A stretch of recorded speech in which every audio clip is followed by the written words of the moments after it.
소환의 통역을 발표합니다.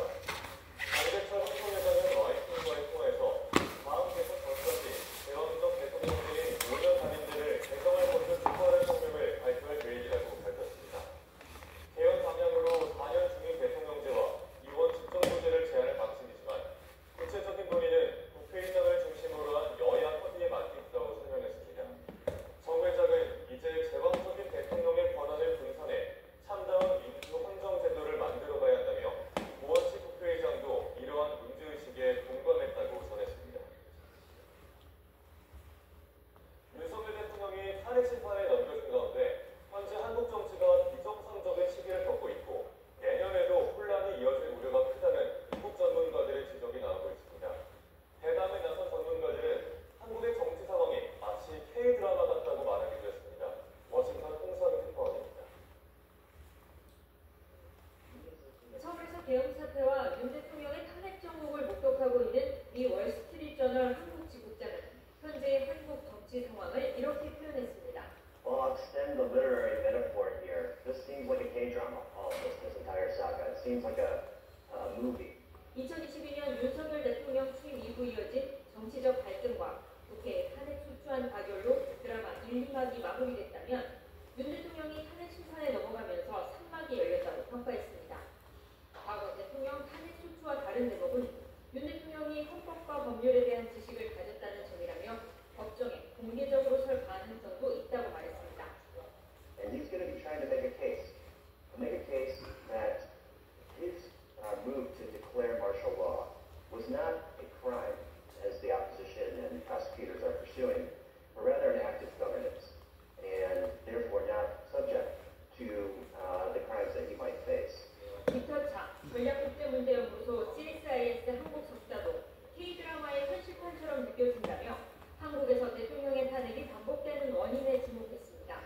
반문과 갈등으로 죽을 때까지 싸우는 한국 정치 문화와 함께 대통령 5년 단임제와 보수와 진보, 중도로 나뉘어 과반 지지율을 넘지 못하는 정치 지형을 구조적인 원인으로 꼽았습니다.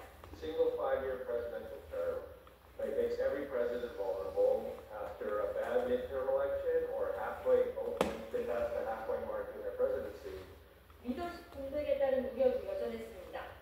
티머시 지국장은 윤 대통령의 탄핵 심판을 둘러싼 부각으로 지금의 비정상적인 한국 정치가 내년에도 이어질 것이라고 전망했습니다. 차석자는 외교정책 측면에서 가장 걱정되는 건 한국의 리더십 공백이라며 다음 달 출범할 트럼프 2기 행정부와 관계 구축에서 불리한 상황에 놓였다고 말했습니다. 워싱턴에서 YTN 홍산입니다.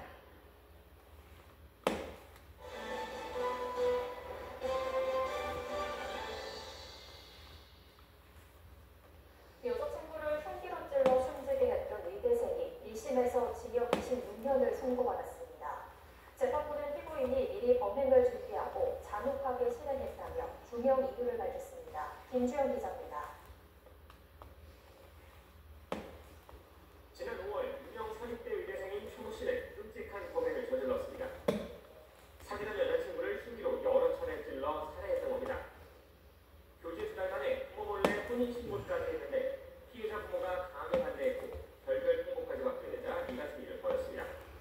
결국 구속돼 재판을 받게 된 최 씨. 1심 재판부는 징역 26년을 선고했습니다. 재판부는 최 씨가 무방비 상태의 피해자를 무참히 살해했다며 피해자 지인들이 겪을 정신적 고통은 가늠할 수 없을 정도라고 지적했습니다. 계획적으로 범행을 저질렀다는 점도 선고에 영향을 줬습니다. 최 씨가 칼과 청진수까지 사며 살인을 미리 준비했고 여러 번 찌른 점 등을 볼 때 살해 고의는 확정적으로 보인다는 설명입니다. 최 씨는 앞선 재판에서 심신장애를 주장했지만 정신감정결과 심신장애는 아닌 것으로 결론이 났습니다. 재판정에 나와 있던 피해자 유가족들은 선고 이후 무기징역 등 더 중한 처벌이 내려지지 않을 것을 납득하기 어렵다며 눈물을 흘리기도 했습니다. YTN 김주영입니다. 더불어민주당 명태균 게이트 진상조사단은 명 씨의 이른바 황금폰에서 나온 통화 녹음이 15만 5천 개에 달한다고 한다며 윤석열 대통령 부부를 선거법 위반 등 혐의로 경찰에 고발했습니다. 조사단은 윤 대통령이 대선 당시 불법 선거사무소를 운영했던 이후에도 윤 대통령과 해당 사무실 운영사 대표 등을 함께 고발했습니다. 이들은 고발이 접수된 사건은 철저한 수사로 진행됩니다. 있는 관련